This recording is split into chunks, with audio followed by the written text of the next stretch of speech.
Lewiston-Auburn has the highest rate of childhood lead poisoning, and this is happening from lead-based paint that's found in older homes. Lead is a metal that is toxic to human bodies, especially to children who are 6 years old and younger. Lead becomes an issue for children's health when you find old, peeling lead paint in older homes. And lead was used in paint until 1978, so any home that was built before 1978 is likely to have lead paint. And for parents, this is really important to know about because your children can be sick without you even knowing it. So when lead paint is found in older homes, it can be either chipping and peeling and can fall on the floor and get on children's hands that they then put in their mouth, or toys that they then put in their mouth. But also lead paint, when it's intact but painted on windows and doors, every time you open or shut a window or a door that's painted with lead-based paint, lead dust is created and again falls on the floor or on windowsills where children can be exposed and can be poisoned. All parents should find out if there is lead in their homes to protect their kids. The first thing that you should do is to test your home for lead dust.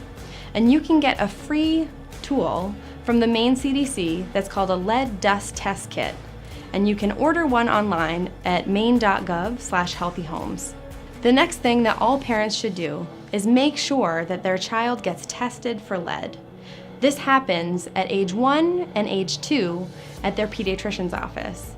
If you're concerned that your child may have been exposed to lead, you can get a test at any time. Additionally, if you know that you live in a home that has lead, or if your child may be exposed in other ways, make sure to get them tested every year until they're 6. Children with lead poisoning have lifelong problems in the sense that they have an increased chance of developing attention deficit disorder, conduct disorder, learning disabilities, hearing impairment, speech impairment, and even seizures. It's critical that parents bring the children in for their scheduled well-child checkups, especially at the 12-month and 24-month visits, because at those visits they'll be screened in the office for lead poisoning. If you have lead in your home, you can live safely in your home by doing 5 important things. The first thing that you should do is make sure to wash your floors and your windowsills and your baseboards once a week using wet mops and wet cloths that you can throw away. This is really important because if you use a vacuum cleaner, the dust that you're trying to get rid of is pushed back out into the air.